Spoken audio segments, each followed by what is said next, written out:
Hello everyone, this is a response video to PragerU's wildly successful How's Socialism Doing in Venezuela video, which at the time of recording has over 7 million views. Its overriding message is that socialism has destroyed a once thriving democracy, turning it into an economic hellhole presided over by a dictator. I've left a link in the description down below so you can watch the 5-minute video and make sure I'm not misrepresenting it. It's narrated by Debbie D'Souza, Dinesh D'Souza's wife. Now, I'm not going to poison the well just yet, so we'll deal with what she says before who she is. But in media analysis, it's always critical to ask the who, what, when, where, why questions like, who's saying it, where does it come from, what publication is it, where does its money come from, and when was it published, etc., etc. Okay, let's get started. Once there was a South American country with a promising future. It had a functioning democracy, a rapidly developing economy, and a growing middle class. It was far from perfect, but the mood was hopeful, and with good reason. But now all that promise is gone. The country is a failed state. I can tell you what happened to it in one word: socialism. Okay, so we're barely 20 seconds into the video and already there's a lot to talk about. Debbie made a lot of assertions there that underpin the entire basis of the video, so let's take them one by one. She claimed that there was a functioning democracy before the arrival of socialism in 1999. She claimed that the economy was developing and that there was a growing middle class. She claimed that there was a hopeful mood in the country. And finally, that socialism had destroyed all of this. Let's discuss the first one. In reality, most historians shy away from using the word democracy to describe Venezuela in the late 20th century, instead preferring terms like partyarchy, oligarchy, or polyarchy. In 1997, a respected pro-capitalist, strongly anti-socialist polling organisation, Latino Barometro, a group that constantly attacks the government of Venezuela, asked Venezuelans whether they believed their elections were clean or rigged. Only 11% responded that they were clean, while 83% said they were rigged. The entire country was run by two monolithic parties, AD and COPE, who controlled the appointment of all officials in the country, judges, police, public defenders, councillors, and even controlled the media licenses and gave them out to only high AD or COPE officials, meaning the media was simply an arm of those two parties. In order to be promoted in the police, public administration, or in business, you basically had to be a member of one of the two official parties who controlled the vast revenues of Venezuela's oil and distributed it amongst themselves and constantly conspired against the popular will of the country through intimidation, bribery, and vote rigging. Elections were constantly rigged to keep AD and COPE in power. In 1993, it was found that many dead people had voted for them. For example, in Cathedral District of Caracas, it had 4,000 inhabitants, but 16,000 people had voted from there. AD and COPE colluded to steal votes from other parties too. A leaked instruction manual to AD officials told them to distract officials with violence on election day and to try to alter the ballot, particularly the vote of organisations with no witnesses. It is widely believed that the person who officially came in fourth in that presidential election, the leftist Andres Velázquez, actually received the most votes. Figures from Latino Barometro show that in 1996 fewer than 3% of Venezuelans had a lot of confidence in political parties, with nearly 2/3 expressing no confidence in them whatsoever. A United Nations report stated that the Venezuelan judiciary was, quote, one of the least credible in the world. But nothing was done about this, of course, because the people in charge of investigating corruption in the two parties were party members themselves. This was the basis of the partyarchy that historians talk about. There were also other reasons why Venezuela wasn't a democracy, chiefly the state repression and the concentration camps around the country, where thousands of political opponents were detained, tortured, and disappeared, culminating in the crescendo of violence of the Caracazo in 1989.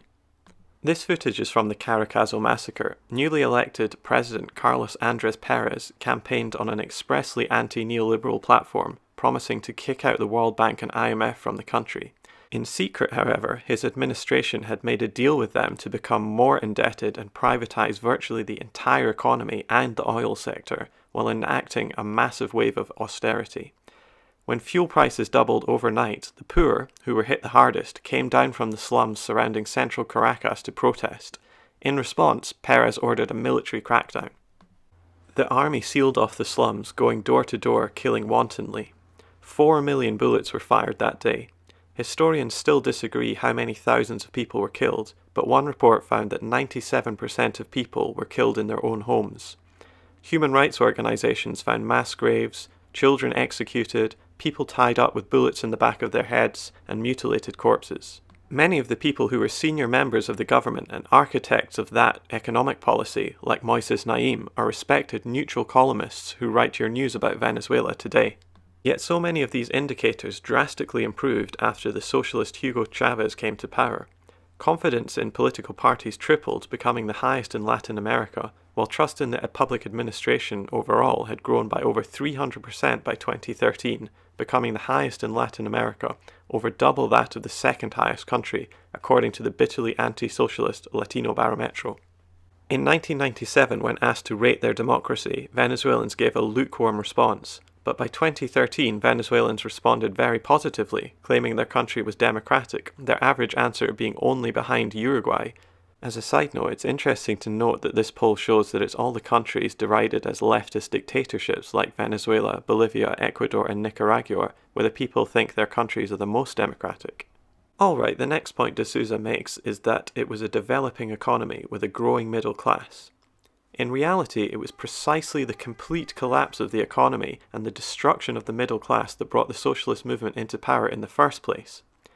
As you can see from this United Nations chart of growth rates, the economy sputtered to a halt during the 90s and greatly improved after the socialist Hugo Chavez was elected, before sputtering again after his death, the worldwide economic decline, and the US sanctions on the country.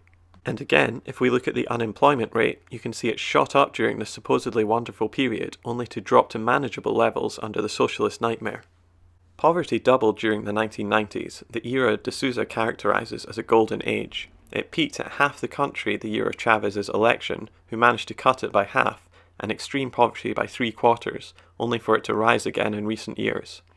Venezuela under Chavez increased its Human Development Score, the way in which the United Nations measures the quality of life in a society, at 4 times the rate it did between 1980 and 2000. The number of Venezuelans malnourished grew from 2.8 million in 1991 to 3.8 million in 2001, and then fell to a, quote, not statistically significant figure, according to the UN, by 2011, and only now has risen during the economic crisis. Check out this graph I made from United Nations data of what share of the national income each class sector enjoyed. You can see that the middle class's share actually decreased during de Souza's golden era. Data shows that it was only the top 10% and really only the top 1% that increased their wealth during the golden years. Make no mistake, the middle class was smashed during this period, to say nothing of what happened to the working class. This is why the period is called, even by the arch-capitalists at the World Bank, the lost decade. Also not in doubt is that the mood of the era was hopeful and with good reason, as PragerU said. In 1996, Venezuelans were asked to describe the economic situation. Less than 1 in 7 people said the economy was progressing at all, with nearly half saying it was at a standstill and a third claiming it was in decline. Only 12% of Venezuelans had hope for the future, with the vast majority thinking it would get worse. In 1997, Venezuelans were asked what they thought the future of the economy would be. The most common answer was, quote, terrible, and only 5% of the country said it would be excellent. Does this sound like a hopeful mood in a progressing economy? The thing is that the economy was doing great for people like her. The mood was hopeful for people like her. The top 1% vastly increased their wealth, income, and power during the period, at the expense of everyone else. Even by 1989, the highly conservative Venezuelan Catholic Church was warning that the luxury of the few has become an insult to the misery of the masses. Okay, so that's the pre-socialist era. Let's address some of the claims about now. But now all that promise is gone. The country is a failed state, a hollowed-out shell of its former self. Services like power and water are sporadic. The most basic consumer goods, from bread to toilet paper, are in chronically short supply. Okay, so there you have it. There's no freedom of the press and there are shortages of bread and toilet paper. A study done by AGB Nielsen, those people that do the Nielsen ratings, found that the Venezuelan state share of the TV market is under 10%, with large private channels dominating. This was backed up by a report into the 2013 elections done by the Carter Center, a Washington-based, Washington-funded organization that the US government pays to go around the world and monitor its enemies' elections. The report found that the opposition candidate, Henrique Capriles Rodonsky, received more than twice the coverage of Nicolas Maduro, with the majority of his coverage being positive and the majority of Maduro's coverage being negative. The media is not only dominated by the traditional elite, but owned by opposition politicians. The president of El Nacional, one of the three most important newspapers in the country, along with El Universal and Últimas Noticias, is Miguel Henrique Otero, who started the anti-government Movimiento 2D movement, while Henrique Capriles comes from the Capriles media family, one of the largest media empires in Venezuela. The elite use their media as a vehicle to promote regime change. The media has not only supported, but led coups against the government. In 2002, El Nacional told its readers to get out on the streets and march on the presidential palace, while El Universal declared the coup, quote, a step forward on its front page. One of the leaders of the coup to unseat Hugo Chavez went onto TV to personally thank the media for their help. We had a deadly weapon, the media, and now I have the opportunity. Let me congratulate you, he said. Now it's true, bread and toilet paper are in short supply in Venezuela. But what PragerU doesn't tell you is that the supply and production of those products are also controlled by the opposition. According to the Financial Times, one company, Polar, has a near monopolistic grip over the production and supply of flour for bread. The CEO of Polar is an opposition leader, Lorenzo Mendoza, a man who declared he would run for president against Maduro in the 2018 elections. The opposition has many times withheld the supply of certain foods and goods to elicit regime change. Here's journalist Abby Martin investigating the shortage. So we just went to about 5 different supermarkets, and the shelves were fully stocked. And this is all types of neighborhoods, all types of classes. The shelves were stocked with everything from Nestle chocolate, all Coca-Cola products, fish, meat, vegetables, fruit. Although it is true, I did not find toilet paper at any of the stores. There's a multitude of other paper products, from Kleenex to paper towels to napkins. So while it is true that there are shortages, it seems like you're very able to find things for everyday life, no problem. That seems quite suspicious. To be fair to D'Souza, the fact that the opposition control precisely the products that are in shortest supply has not been, to my knowledge, and I've been looking, commented upon at all in the mainstream press. Okay, let's do some rapid-fire responses. Venezuela is a nation of great wealth, Chavez said, but it's being stolen from its citizens by the evil capitalists and evil corporations. This wrong would be righted, he assured the voters, if they elected him. And they did, to their everlasting regret. A recent poll of Venezuelans found that 79% of the country said Hugo Chavez was the most popular president in Venezuelan history. 83% said he had the best leadership, and 51% said he was the most democratic president ever. The country is now a pariah, shunned by the world and isolated. 75% of the world's countries recognize Maduro, while the US regime change position is more isolated than ever, as even fascist governments like Brazil have refused to countenance the US's military plan. The UN formally condemned the US, called on all member states to break the sanctions, and one American UN rapporteur even called the US sanctions a crime against humanity. It's actually the US that's isolated. Chavez drew inspiration from his mentor, Fidel Castro. Like his mentor, he enjoyed giving speeches that sometimes lasted as many as 7 hours. He even gave himself his own weekly television show, where he would spontaneously break into song. Here's a rule. When your nation's leader starts singing on national television, you're in trouble. Yeah, to be fair, totally agree. Guilty. Socialism is a drug, and like a drug, it feels great at first, but eventually it will ruin your country. Did socialism destroy Venezuela's economy? One problem with this line of reasoning is that it ignores the US role. A UN official described the US sanctions as akin to a medieval siege of the country. The UN said that the sanctions were designed to disproportionately affect the poor and most vulnerable. Donald Trump has threatened banks and other businesses with 30 years in prison if they trade with Venezuela, while he's frozen the funds of Citgo, the Venezuelan-owned petrol station chain, meaning the country is not getting any revenue from its oil. The Venezuelan opposition's own economic czar, Francisco Rodriguez, estimates that that's responsible for a 50% reduction in oil production. The US has also frozen 300,000 doses of insulin, dialysis machines, cancer drugs and malaria vaccines that Venezuela has already paid for but can't import. Certainly the Venezuelan government does deserve a lot of criticism for how it's handled the economic situation, but the radio silence about the US role makes it seem like this criticism is hypocritical. Another problem is that it takes for granted the idea that Venezuela is indeed a socialist country. The economy is still largely in private hands. State expenditure as a percentage of a GDP, a common definition of socialism, in Venezuela is still low. In fact, it's far lower than pretty much every major European country, and lower even than the US and Canada. So by that definition, Venezuela is less socialist than Trump's America. Okay, before wrapping up, I said I'd discuss Debbie D'Souza herself. She's a Venezuelan who married controversial conservative pundit and conspiracy theorist Dinesh D'Souza in a ceremony in Texas presided over by Ted Cruz's dad. Dinesh pled guilty to and went to jail for illegal campaign contributions in a 2012 Senate election, and is famous for building a career on claiming Obama and the entire left are Nazis, while simultaneously denying that self-identified fascist dictators like Spain's Francisco Franco were fascists. He claimed that those who disliked his documentary about the Democrats were gay, and also argued that the Abu Ghraib abuse scandal was the result of the sexual immodesty of liberal America, and claimed that the conditions in the prison were comparable to the accommodation in mid-level Middle Eastern hotels. He mocked the survivors of the Stoneman Douglas school shooting, claiming that the blocking of a ban on assault weapons was the worst news those kids got since their parents told them to get summer jobs.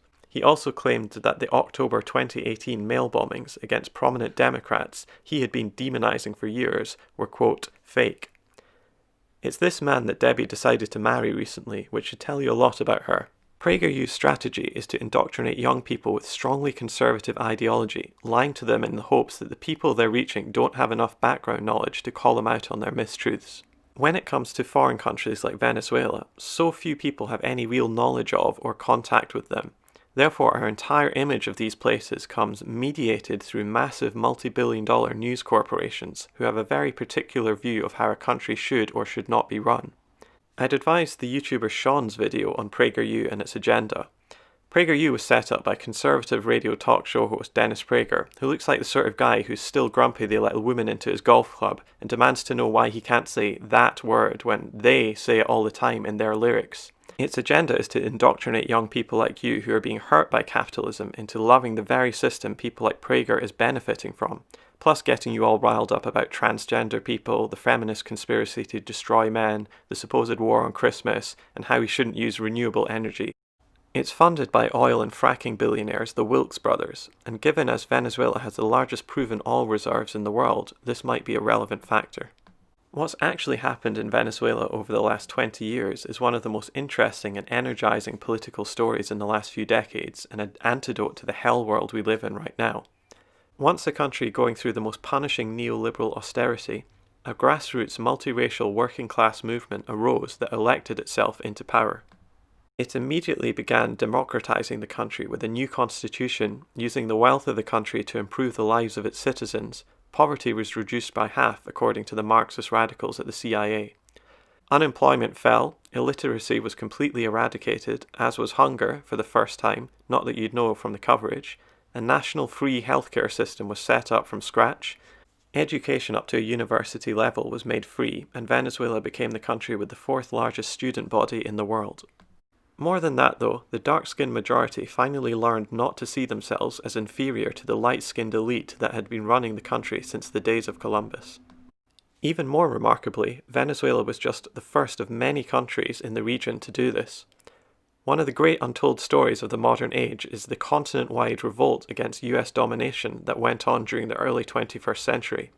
Across Latin America, a pink tide of leftist governments were elected who shared the goal of equality, prosperity, and independence from the US. In Brazil, a former homeless shoeshine boy and unionist Lula da Silva was elected president. In Bolivia, they elected an impoverished indigenous coca farmer. A radical priest almost excommunicated by conservative Pope Benedict came to power in Paraguay, and there were many others. Together, they saw independence only possible through solidarity. They began building institutions for an independent future, such as a common investment bank and regional political organizations. They also used their comparative advantages to cooperate with each other fraternally. Cuba swapped its medical know-how for Venezuelan oil, for example. It was the first time in 500 years that the people of Latin America actually ruled their land, rather than it being merely Europe or America's backyard.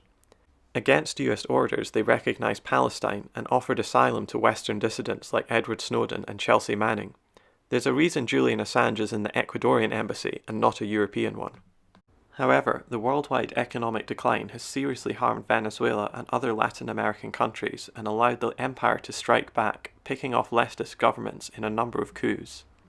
But the tactic of overthrowing the Venezuelan government is having unexpected consequences. There's even an uprising in Haiti going on right now because its people are so disgusted with its corrupt government turning their backs on their only friend Venezuela, who had been supplying them with essentially free oil for years as a fraternal thank you for Haiti's help freeing Venezuela from Spain 200 years ago.